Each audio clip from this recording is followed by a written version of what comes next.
दिल्ली की एक साधारण गली में रहने वाला एक लड़का हर सुबह अपने सपनों के पीछे दौड़ता था। हाथ में पुराना सा बैट, पैरों में घिसे हुए जूते और आंखों में चमक। यही था 14 साल का विराट कोहली।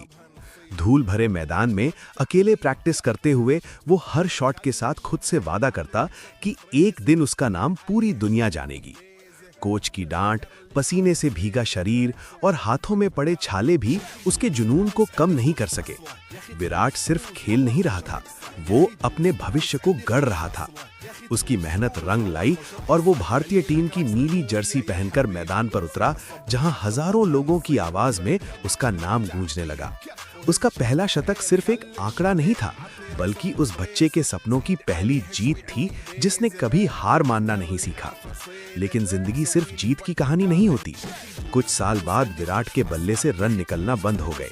सोशल मीडिया पर आलोचनाएं होने लगी। लोग कहने लगे कि उसका दौर खत्म हो गया है। वही विराट जो कभी भीड़ का हीरो था, अब अकेले प्रैक्टिस ग्राउंड पर खड़ा था। उसकी आंखों में गुस्सा नहीं था, बल्कि एक शांत संकल्प था। उसने खुद से कहा कि वो अभी खत्म नहीं हुआ है। उसने अपने शरीर को नए सिरे से ढाला, डाइट बदली, जिम में खुद को तोड़ा और अपने मन को पहले से ज्यादा मजबूत किया। हर पसीने की बूंद के साथ वो खुद को याद दिलाता रहा कि असली लड़ाई दूसरों से नहीं, बल्कि खुद से होती है। फिर वो दिन आया जब पूरा स्टेडियम उसकी वापसी का गवाह बना। विराट ने गेंद को सीमा रेखा के पार भेजा, शतक पूरा हुआ और उसने बैट ऊपर उठाकर आसमान की ओर देखा।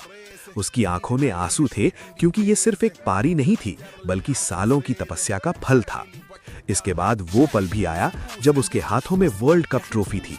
आसमान में आतिशबाजी हो रही थी, भीड़ गर्जना कर रही थी और विराट की आंखों से खुशी के आंसू बह रहे थे।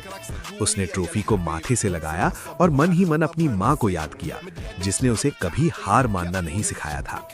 शाम को एक शांत बालकनी में विराट अपनी पत्नी अनुष्का के साथ बैठा शहर की रोशनी देख रहा था।